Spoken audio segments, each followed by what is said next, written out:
तहव्वुर राणा ने पाकिस्तानी आतंकी कसाब के साथ ऐसा खूनी खेल खेला, ना कि सिर्फ मुंबई बल्कि पूरा देश दहल गया।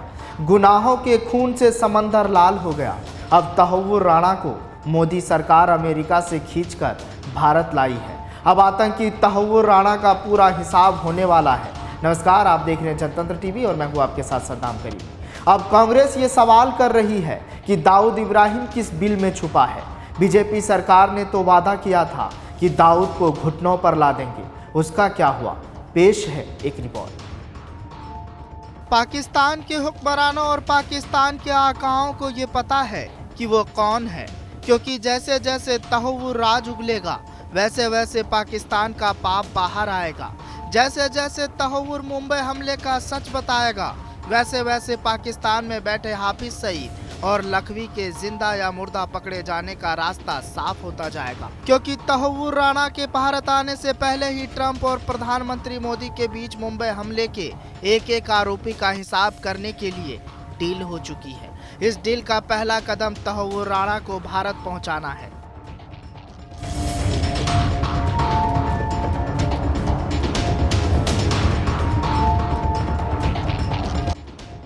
तहव्वुर राणा के भारत पहुंचते ही पाकिस्तान में हड़कंप मचा हुआ है। हड़कंप इतना मचा हुआ है कि पाकिस्तान के विदेश मंत्री को तहव्वुर राणा पर सफाई पेश करनी पड़ी। सफाई में यह कहा कि तहव्वुर राणा ना तो पाकिस्तान का नागरिक है, न पाकिस्तान से तहव्वुर का लेना देना है। पाकिस्तान ने तहव्वुर पर जितना दुनिया को बताया उससे ज्यादा कहीं छिपाया है। मतलब आतंकी तहव्वुर राणा से पाकिस्तान, पाकिस्तानी सेना या पाकिस्तान की खुफिया एजेंसी जितना भी पीछा छुड़ाने की कोशिश करे, पीछा छूटने वाला नहीं है। तहव्वुर राणा के प्रत्यर्पण के बाद मोदी ट्रंप का क्या रुख होगा, इसी सोचकर पाकिस्तान के पसीने छूट रहे हैं।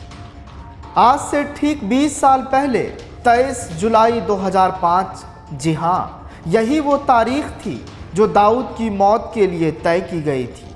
यही वो तारीख थी जिस दिन दाऊद की बेटी का वलीमा यानी रिसेप्शन था। दाऊद को मुंबई के उसी होटल में मारा जाना था जहां ये रिसेप्शन था। भारत के खुफिया एजेंसी और मुंबई पुलिस की जरा सा गलती ने पूरा प्लान खराब कर दिया था। लेकिन आज आतंकी तहव्वुर को भारत लाने पर दाऊद भी पाकिस्तान के बिल में छुपा सोच रहा होगा अब तहव्वुर का क्या होगा। लेकिन कांग्रेस ने सवाल खड़ा किया है कि मुंबई हमले के सरगना दाऊद को भी भारत लाया जाए। अब सवाल यह है कि जिस तरह भारत सरकार तहव्वुर राणा को भारत प्रत्यर्पण करवाने में कामयाब रही, क्या उसी तरह अंडरवर्ल्ड डॉन दाऊद इब्राहिम को भारत लाया जा सकता है? दरअसल दाऊद इब्राहिम भारत में कई मामलों में आरोपी है।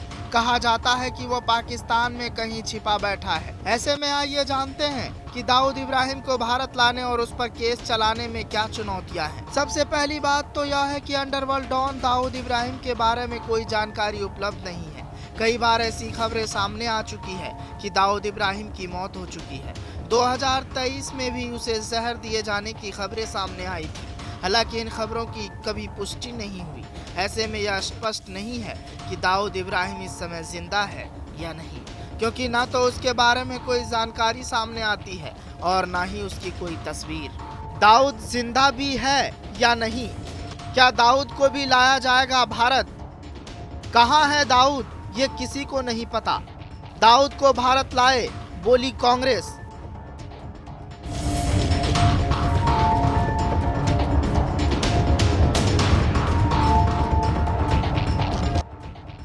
दाऊद इब्राहिम कहां है और इस समय क्या कर रहा है, इसकी भी सटीक जानकारी सुरक्षा एजेंसियों के पास नहीं है।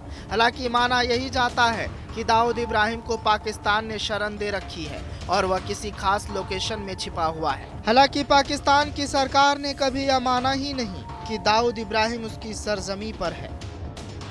लिहाजा पाकिस्तान यह जानता है कि दाऊद इब्राहिम अगर उसकी धरती पर पकड़ा जाता है तो अंतर्राष्ट्रीय स्तर पर उसकी किरकिरी होगी। कुछ साल पहले भारत के राष्ट्रीय सुरक्षा सलाहकार अजीत डोभाल ने एक मीडिया हाउस को दिए इंटरव्यू में कहा था कि भारत को जानकारी है कि दाऊद पाकिस्तान में रहता है, लेकिन वहाँ की सरकार ने उसे सुरक्षा दे रखी है। अगर कोई राज्य दूसरे राज्य के खिलाफ किसी को प्रोटेक्शन देता है तो उस पर कार्रवाई करना आसान नहीं होता है। हालांकि डोभाल ने यह भी कहा था कि दाऊद पाकिस्तान में जिन ठिकानों पर पहले रहता था अब वहाँ नहीं है, अब वो अपने ठिकाने बदलते रहता है। लेकिन घूम फिर कर सवाल यही कि क्या दाऊद को भारत लाया जा सकता है, इस पर हमारी रहेगी पैनी नजर। फिलहाल इस कहानी में आज के लिए बस इतना ही। जनतंत्र टीवी पर खबरों का सिलसिला जारी रहेगा। ब्यूरो रिपोर्ट, जनतंत्र टीवी।